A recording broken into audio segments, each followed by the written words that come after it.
Coming up on the Suze Orman Show. The best and the worst programs you can use if you are trying to dig yourself out of debt. Also, it certainly affects my psyche because I wish I could pay off the student loan now. Did you just see Nicole look at you as if that was the very first time her head went snap. It snapped. It just like that went snap. And you asked me, can I afford it? I would like to pay for private school for my son. How old is he? He is now 2 years old, and the earliest he'd be going is next year for pre-K or the following year for kindergarten.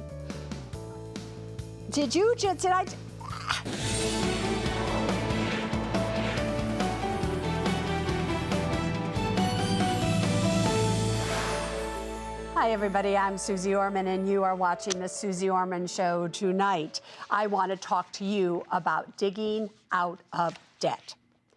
You have debt out there? Yeah, most of Americans do.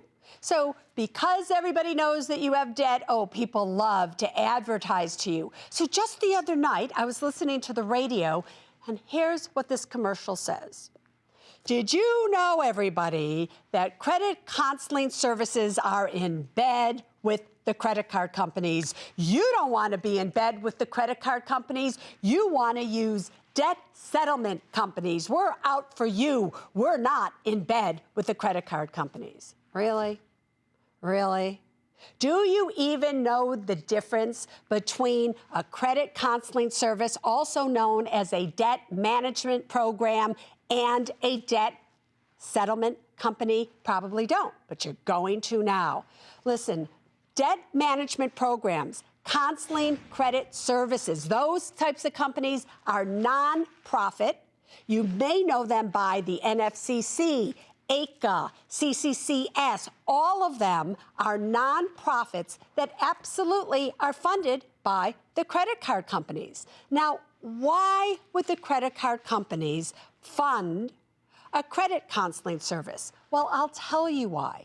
The credit card companies want their money back, and they would rather have something than nothing. So they fund these counseling services so that when you go in and you see them, you get educated, you set up a payment program. You literally make one payment to this counseling service. They turn around and they pay your creditors for you. Because of that situation, the credit card companies are willing to lower your interest rates down considerably from what you are currently paying, actually possibly down to zero. Does it hurt your FICO score? No, it doesn't hurt your FICO score. In fact, to claim bankruptcy, you have to even go and see one of these companies by law, or you can't claim bankruptcy. So they're good companies that you should look into. Now, what is a debt settlement company? A debt settlement company is a company that calls you up and says, hey, I can settle your debt for 50 cents on the dollar. Here's what you have to do. Pay me $800, then you will stop paying your credit cards totally. You'll send me your payments, and I will literally save it for you. Then 6 months from now, I'll make a call to the credit card companies, and maybe you owe the credit card companies $3,000. And what happens? I say to them, I'll pay you $1,500 if you will settle this debt now. Well, the credit card companies look at your credit report. They see that you haven't made it in 6 months. Your FICO score now has gone down to 500, and they go, okay, here's the problem. Number one, it ruins your FICO score. Number two, you're going to pay them $800 up front to do it. Number three, they also get about 15% of the difference between what you owed and what you paid. And number four, you will owe income taxes possibly on the difference between what you owed and what you paid. Listen, if you want to go that route, okay. But you don't need them to do that for you. You can do that yourself. You stop making payments. You save your own money. You call the credit cards up in 6 months, and they'll settle with you. You don't need to waste money and use a debt settlement company. Do you hear me? But if you really want to be smart, use a debt management program. Got that? We're going to Michigan, and Jane, you're on the air. Hi, Susie. Hi, Jane. You sound serious. I have a little bit of a cold, so I might sound a little more serious than usual. Oh, all right. So you're normally serious. Well, tell me your serious financial question that you have for me. Okay. I have a 29-year-old daughter. She just had a baby, and she's getting married this summer. I've known about the engagement for about a year, or not even a year. It'll be a year in July. She informed me that I need to contribute $3,000 to her wedding. And if I don't do that, she'll have to adjust my family guest list. Her father and the groom's parents are contributing the same amount. I pretty much live paycheck to paycheck. Yeah. I don't want the groom's family to think I'm stingy, but I choose to live within my means. Great. She's threatened that maybe I won't be needed to be helpful with the baby. All right, so let's stop this just for a second here, which is how old is your daughter? You said 29. How old are you? I'm 50. All right, 50. So you are not that many years away now from really having your act together, not living paycheck to paycheck, and you need to protect your own little babies known as your bills, bucks, and pennies, as I call them. All right, Okay. and so I find this, as I'm sure you do, very sad and very hurtful.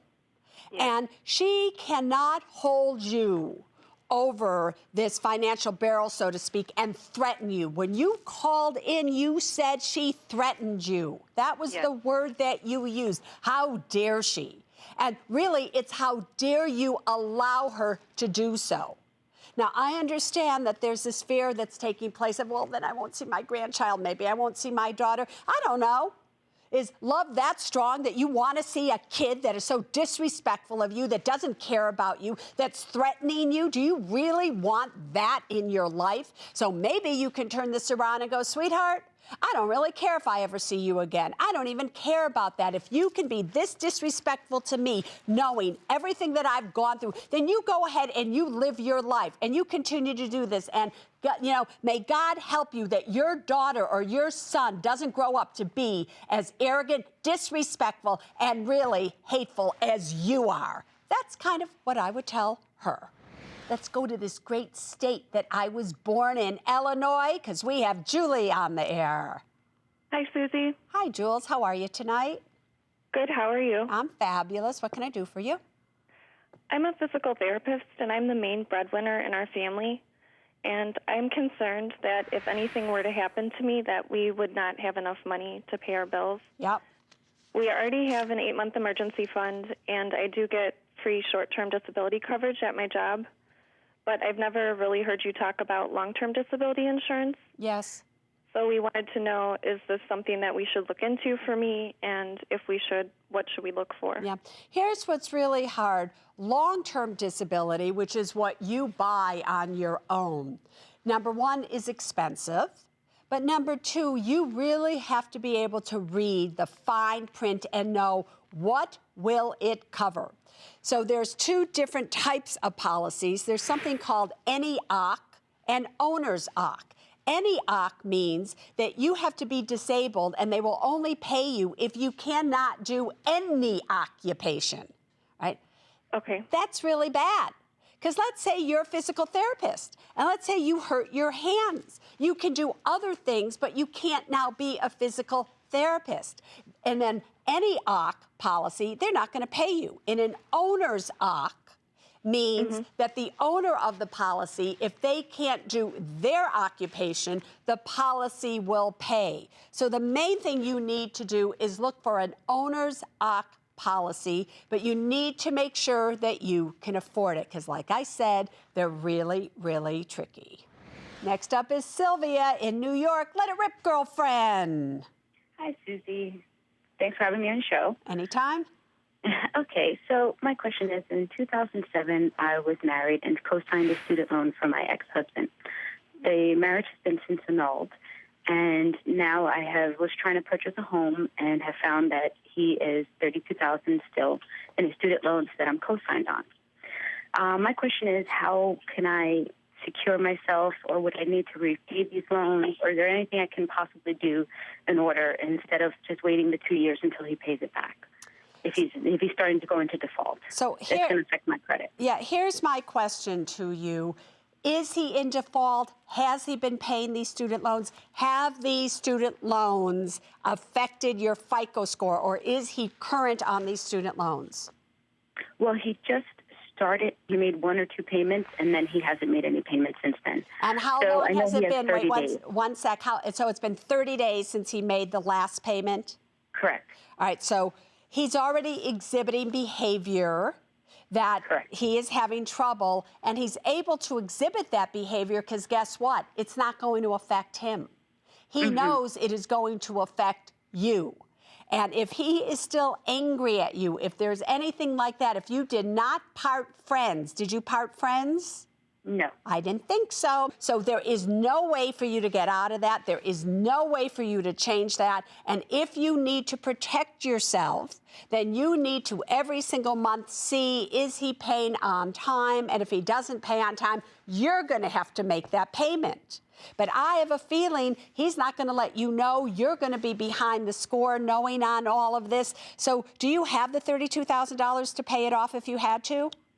If I had to, yes. If you had to, well, that's great. So it would be great if you could call the student loan company that it's with and say, listen, I don't want him to fall behind. If he falls behind, can you please let me know before you report it to the credit bureaus, and I will make sure that it's current, because in reality, you owe it.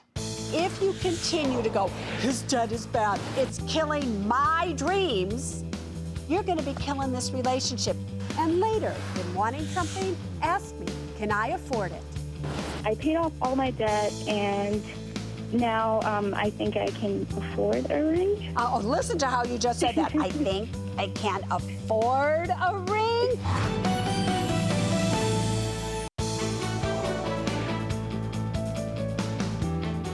Welcome back, everyone. Tonight, a debt dilemma for a couple in California. Nicole and Alex are here from Los Angeles. Nicole is 32 and a model. Alex is 33 and an architect in training. They have been married for a year and a half, and everything is great, except for one issue: Alex's student loan debt. And that debt is standing in the way of Nicole's longtime dream of owning a home. Nicole, you wrote in, and here's essentially what you said to me in your email. You said, Susie, right, I've been saving my entire life because I want to buy a home. And my husband went to school to get a degree, and he had like $145,000 of student loan debt. And I hate debt. I can't have debt in my life. Susie, I was raised never to have debt. So I've taken $60,000 of the amount of money that I was saving for a down payment on a home, and I paid off his debt. Now, should I pay off the rest of his debt, or Susie, his debt is taking away my dream of a house, or should we buy a home? That is your dilemma. Is that correct, Nicole? That is entirely correct. And Alex, how do you feel about your student loan debt? I kind of grew up always expecting to have student loan debt, so it doesn't affect me as much as it does my wife. And I absolutely live by the motto of happy wife, happy life. So if the student loan debt it's such a hardship, I think it weighs so heavy on Nicole's heart that I'm happy to sort of do whatever I can to get rid of it as fast as we can. And when it weighs so heavy on her heart, yes. What does it do to your heart? How does it make you feel as a man that has an architect degree now, he's just starting out, how does that really emotionally affect you and possibly stop you from being the powerful man that you know that you are? I am like an eternal optimist, so I really just know that further down the road we're going to be secure, and I'll make plenty of money, and we'll be able to pay off my student, well, I guess the student loan will be gone by then, but I'll be able to provide for us. So at the moment, it certainly affects my psyche, because I wish I could pay off the student loan now and okay, wait be done one second. with this. Did you just see Nicole look at you as if that was the very first time her head went snap. It snapped. It just like that. It went snap. As if that was the first time she had heard that it affects your psyche. Nicole, was that the first time that you heard that? No, it's not actually. I know it bothers him that it bothers me, but Why did you react that way then? Why did you snap like that and look at him? well, he's so adorable. I've got trouble with the two of you. They're still seriously in love. Let me tell you what bothers me. Right? Okay. I read this email that Nicole sent in over and over and over again.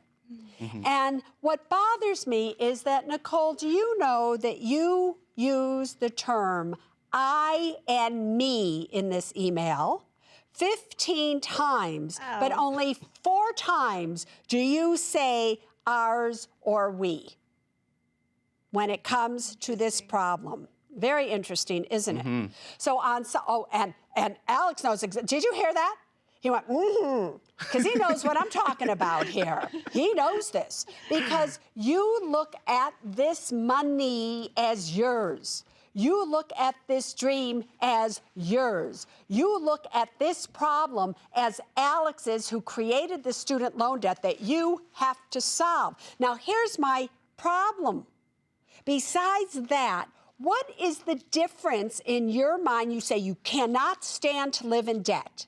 Student loan debt is an investment in yourself for you to be something more in the future, which is exactly what Alex is doing. What is the difference between that and you putting 20% down to buy a home, have mortgage debt, owe the money on the home? If you had done that in 2007, you would be underwater in your home. You wouldn't be able to sell your home possibly. You would owe debt on this home. What is the difference in your mind of that kind of debt? So it's okay for you to have that debt so you can have your dream, my dear Nicole, but it is not okay for Alex to have $85,000 of student loan debt. What's the difference? I think it's in the interest rate, actually. I feel like the way he's consolidated his the student loans, that they're at a high interest rate. So that I think is the biggest thing. Would you not want to buy a home today if the interest rates on the mortgage were 6%, which they were just a few years ago, which is essentially the exact same interest that Alex is paying consolidated on the student loan debt? So if interest rates were at 6% right now, would you not want to buy a home? I think I would be willing to wait. Till what? I don't know. You never thought of it that way, did you? No. Because here's the problem. If you wait and you do not buy a home right now with interest rates at 2.5% to 3.5%, it is very probable that by the time the student loan debt is paid off and you're ready to buy a home, interest rates for mortgages very well could be right back up at 6%. So what have you done? You've traded 6% on a student loan debt to 6% on a mortgage debt if you wait. Got that? Mm-hmm. Mm-hmm. So does it make any sense for you to wait whatsoever? No, it doesn't. I think we should do it. Nicole, does it make any sense for you to wait whatsoever? No, I guess it doesn't. I do not believe that you believe that. Did you just not hear what I said to you? I heard what you said. I'm very... I made the most brilliant argument, the most brilliant sense there. I mean, what I just said to you was factual. So you have got to rearrange that head of yours and understand that there's nothing wrong that your husband has student loan debt. Okay. And that if you continue to go, his debt is bad, his debt is thing, it's killing my dreams, you're going to be killing this relationship. Because I have to tell you, even though Alex is not saying it right now, Alex, I need you to be honest with me here. On a scale of 1 to 10, how much does it bother you, your wife's attitude towards your debt, really? It's pretty high up there. Thank you. Yeah. Listen, to your husband. He doesn't have the nerve to do it here on television, but it is there. I can see it in him. You have got to change your ways. I want you to buy a home now. If you can buy a $300,000 home, that would be better than the $350,000 home range that I know you were looking at. But either way, you can afford it. The two of you got that? Got it. Thank you. All right, go and buy a home and buy less of a home, more than what you can really afford. Up next, you can't afford to miss. Can I afford it? I want to buy the Invisalign, the invisible teeth straightening system. So you want to take these bottom teeth that are here, all right, and you want to straighten them. See that? Yeah, And also, I'd like to have laser skin resurfacing. I found it fascinating that you started this with I divorced X number of years ago. You did not start this with my clients might not like me as much. You started with the divorce, just something to think about. What do you want to buy? Laser skin resurfacing. Try to for my son. Invisalign teeth straightening system. All right, everybody, have you wanted to buy something? You really, really want it, but you don't know if you can really afford it? Well, that's what this segment is all about. You call in, you tell me what it is that you want to buy. I ask you a few questions, and I tell you if you can afford it or not. Are you ready? Linda, what do you want to buy? Hi, Susie. I'd like to have laser skin resurfacing. I divorced 5 years ago after a 26-year marriage and have watched you every Saturday for the last 5 years. Yeah. I'm hoping to keep working until I'm 67, but I'm self-employed and I sell high-end fashion products. But I'm concerned that my vendors are beginning to doubt my abilities and energy level with this tired look. I also just started dating again, and I think it would help boost my confidence. So this is just something that you feel, I just have to say I found it fascinating that you started this with I divorced X number of years ago. You did not start this with my clients might not like me as much. You started with the divorce, just something to think about that. All right, because maybe you're looking tired, not because of your skin, because you're still somehow angry at that. But anyway, show me the money. Okay, my income is $8,517. $675 of that is rental income. Yeah. My expenses are $7,344. In the debt category, my mortgage is $370,000, 30-year fixed at 4.25.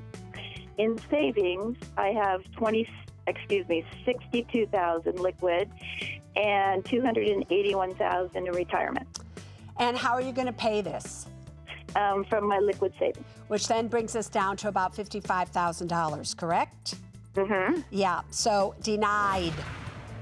I know. Let me tell you why. It's not so much that you don't have the money in your emergency fund, because really you need about $56,000 in your emergency fund. So I'm not worried about that. What I am worried about is you are self-employed.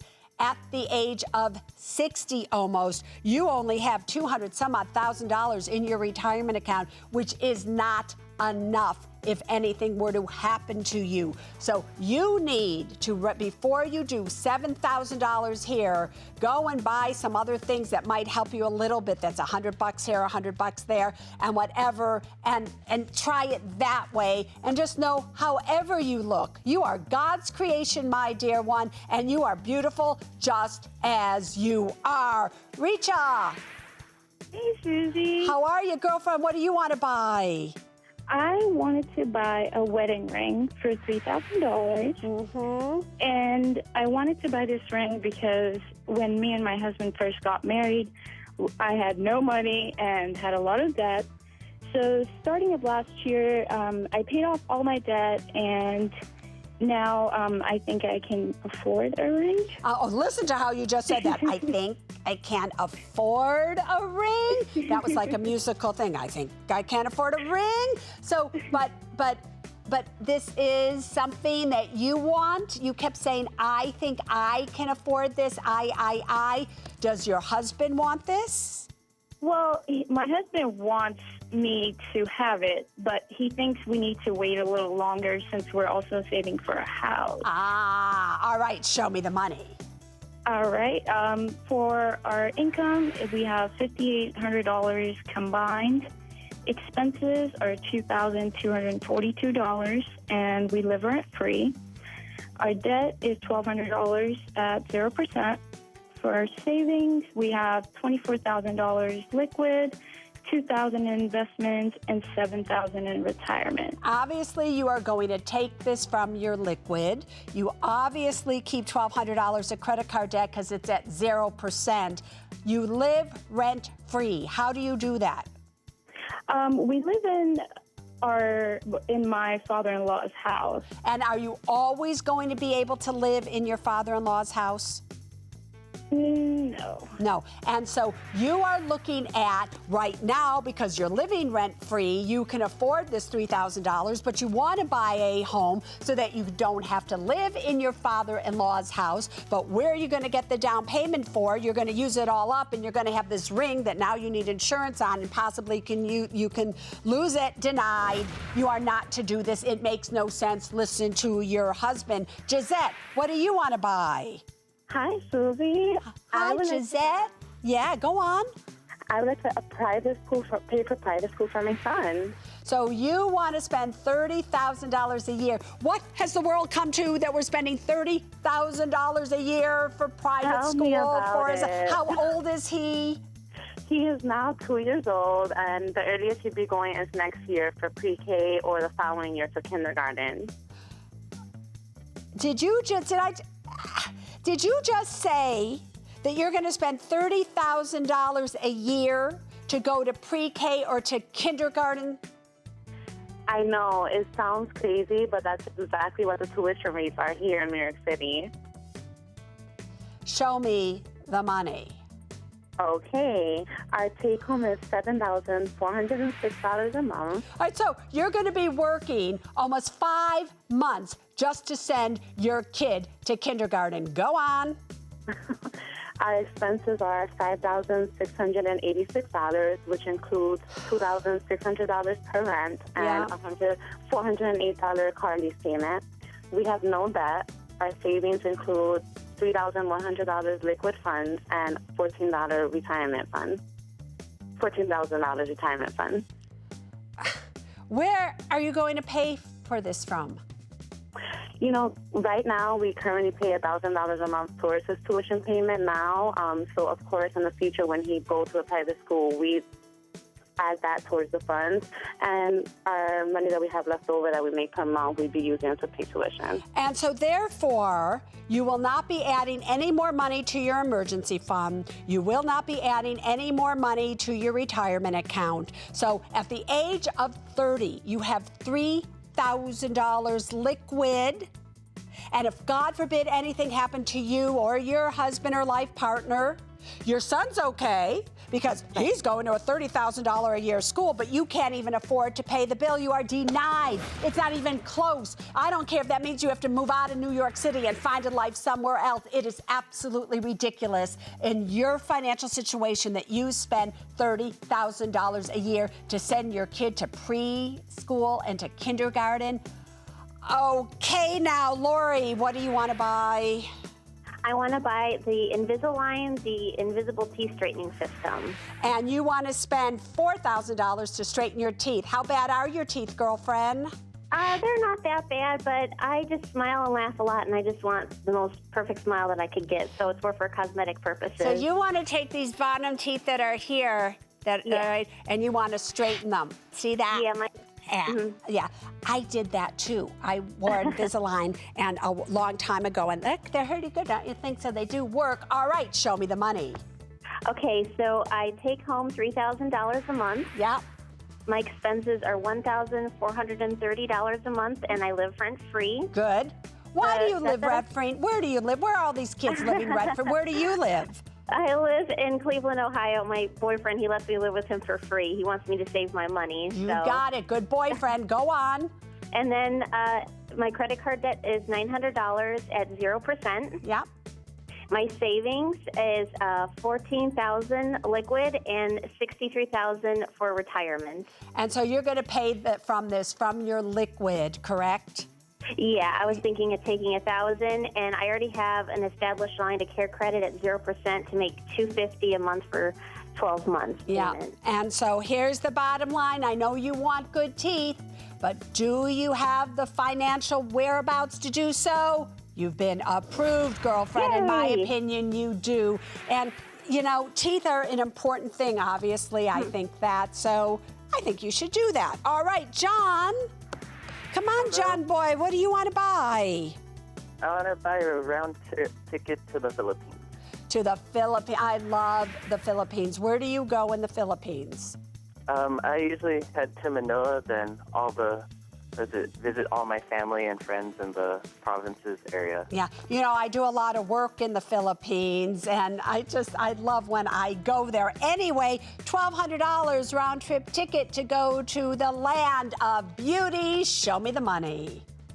Okay, I take home $2,400 a month. Yes. I have expenses of $628. $328 is monthly bills. $300 is monthly rent. I have no debt. I have savings of $15,000 liquid and $13,000 retirement. And you're taking this out of your liquid, correct? Yes, I'm going to take it out of my monthly savings to liquid. And to liquid, and guess what you're doing? You are going to the Philippines. You've been approved because you have the money to do so. Want to be part of the Can I Afford It segment? All you have to do is go to my website, SuzeOrman.com, and you'll find the information that you need to know there to come and play with me right here. And if we choose you for this segment, this is what we are going to send you. Either you were approved, we have one for denied as well, and you get to tell everybody that you were on the Suze Orman Show. Next, I tackle trending topics in Ask Suze. I know right now everybody's having a good time because the markets have been going up. If something goes wrong, there goes your emergency fund, and then what do you do?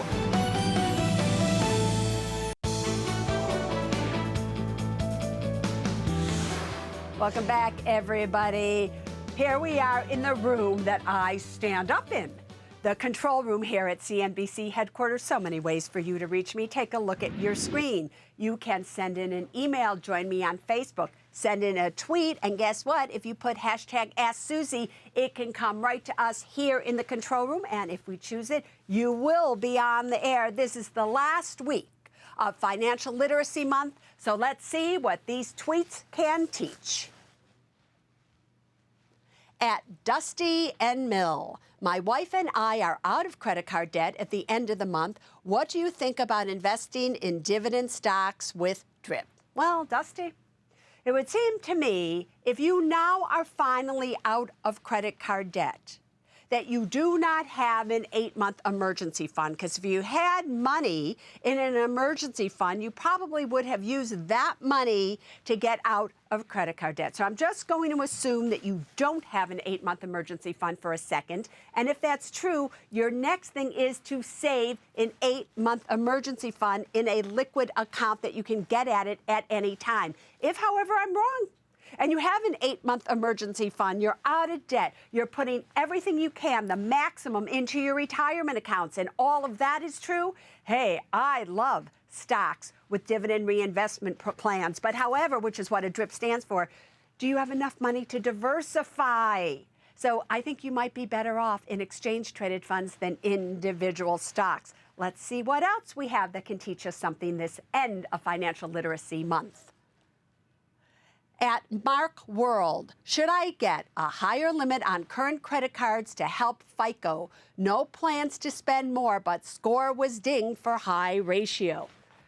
If you don't know what Mark is talking about, 30% of your FICO score is made up of your debt, how much money you owe, to your credit limit ratio, the credit limit all the cards have extended to you. If it is above 30%, it dings your FICO score. So you have two options. Pay down your debt, which decreases your debt to credit limit ratio, or increase, if you can, your credit limit, so that also then decreases your debt to credit limit ratio. If the credit card companies will do that, and you promise me, Mark, that you will not use that extra credit limit, you go for it, because that's the way to do it. All right, let's go to webcam right now. We have Katie coming to us from Chicago. Ask me your question. Hi, Susie. I'm struggling with my 8-month emergency fund, but not because I don't have the cash. I currently invest in accounts that yield 8 to 10% annually, and pulling $24,000 out of that into a savings account that will only get up to 1% annually feels wasteful. But if I lose my job or we have another 2008, I really kick myself. So I'd like to know what you think.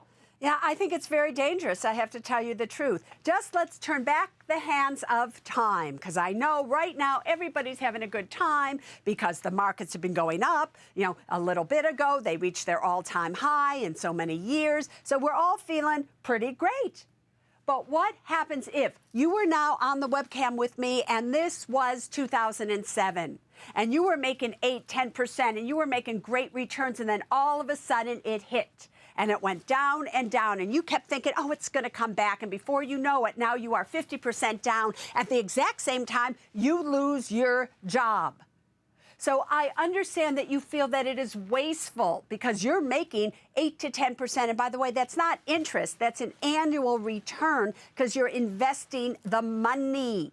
So if something goes wrong, there goes your emergency fund. And then what do? I would never, ever, ever have an emergency fund invested in the market. Emergency is liquid there. Nothing could ever happen to it. That's just my opinion. However, let's go back to the studio, and here's what's coming up next. Beth asked me, Susie, how am I doing? I'm concerned that starting late has hurt my chances to be financially independent in my later years. I know that you felt like you deserved at least a B, but if I was going to give you a grade, which I'm going to do right now, I have to tell you, you ready? Yeah, I am ready. Welcome back to the Suze Orman Show. Hi, Susie. I'm 43 and single. I love being a teacher, but when I started my career, I didn't think about my future, and I didn't start saving for retirement until I was 34. I'm concerned that starting late has hurt my chances to be financially independent in my later years. My goal is to retire at 60 so I can travel and be able to cheer on my hometown team. Susie, how am I doing? Good evening, my dear Beth. How are you? I am great. It's so good to talk to you. I feel like I'm talking to an old friend. I spend every Saturday night with you. You know, it's so funny. I'll walk down the streets and people will see me and they go, Susie, and they come right up to me and hug me like I'm their long-lost friend. And you know what? I hug them right back because I feel the same way. I just have to disagree with you about one thing as I was watching that tape piece as we came into this segment. You said you were, you were 43 and single right as you were holding the most adorable dog who obviously is the love of your life, right? Oh, absolutely. All right, yes, she is. So you're kind of not so single there. But anyway, sweetheart, you want to retire in 17 years at the age of 60. If you were going to give yourself a grade as to how you're doing, what grade would you give yourself? Well, as a teacher, you know, we like to get good grades. So I'm hoping... I think I'd get a B. I would give myself a B. A B. And all right, so let's take a quick look at all your finances, and then I'll tell you the grade that I gave you. Beth has $55,000 in a retirement account, $63,000 in an emergency fund, investments about $88,000. Her current home value is $120,000, but she owns her home outright. I love that. The only debt that she has is the $19,000 of her car loan debt. So in essence, here we are at 43 with a net worth of $307,000. Next, let's quickly look at income versus expenses. So Beth takes home $3,100 a month, but here's what's so fabulous. Her monthly expenses are only $2,500 a month. So she has an excess so that she can save to retirement accounts, which she does and everything, about $579 per month. Do I have all that right? That is correct. With the take-home pay, that's after I've put money into my 403B as well. Yeah, so we know all that, but that's still what you're taking home, girlfriend. Right. So Yep. now, if I was going to give you a grade, I know that you felt like you deserved at least a B and that you really like good grades. But if I was going to give you a grade, which I'm going to do right now, I have to tell you ready? Yeah, I am ready. Yeah, I'd be giving you an A minus. Oh, okay, Yeah, good. I think you are doing fabulous. Here's the bottom line. If you keep saving exactly like you are saving right now, you are going to have, at the age of 60, with your pension and everything else after taxes, $6,800 a month. That sounds good. Doesn't that sound good? Not only are you going to have $6,800 a month, but you have money in investments and things like that. You're going to have an additional $70,000 in savings, and you're going to have $201,000 in your investment account. That is besides your income. Do you get how great you're doing? I do now. I feel much better. Yeah, you should. But here is your way to an A, however. Very simple. Here you are, as you call yourself, a single woman, and all you have is a will. A will is not enough. You need a revocable living trust. You have to get that. You also, as you get a little older, should look into long-term care insurance so that if something happens to you when you end up in a nursing home or need that type of care, you're not going to get rid of all of your money, and then what are you going to do? Paying for that care. And next, currently, you're putting about $413 a month into your Roth IRA. The maximum of a Roth has been increased in 2013 here. So you should be putting in $458 per month to max it out. Once you turn 50, it will be $541 per month. That's what you need to do. Up next, one more thing that I want you to know. An anti-debt video I'm addicted to.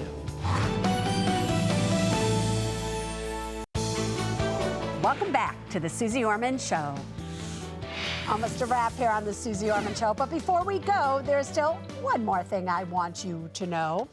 I've seen many people on the Suze Orman Show addicted to spending and credit cards, which is why I wanted to share my favorite entry into the annual Financial Awareness Video Festival. I was one of the judges of the competition. It challenged college students to create an ad about the dangers of debt. I love that. And while this one didn't win, I have to tell you, it was my absolute favorite. Take a look.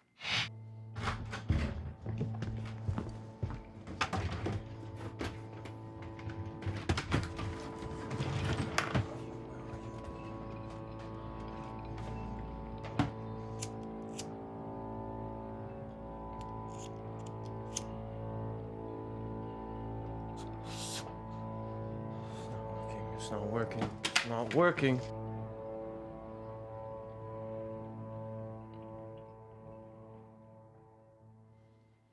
It doesn't have to be a drug to be addictive. That last line was so brilliant, I can't even tell you. So a shout out to the filmmakers, Mario De Leon, Jose Ramirez, and Lindsay Soto from LaGuardia Community College. People, I loved it. Now you know. So until next week, there's really only one thing that I really want you to be addicted to. That's right here on the Suze Orman Show. I want you to come back every Saturday night, but here's what you need to remember. People first, then money, then things. Now you stay safe. Bye-bye.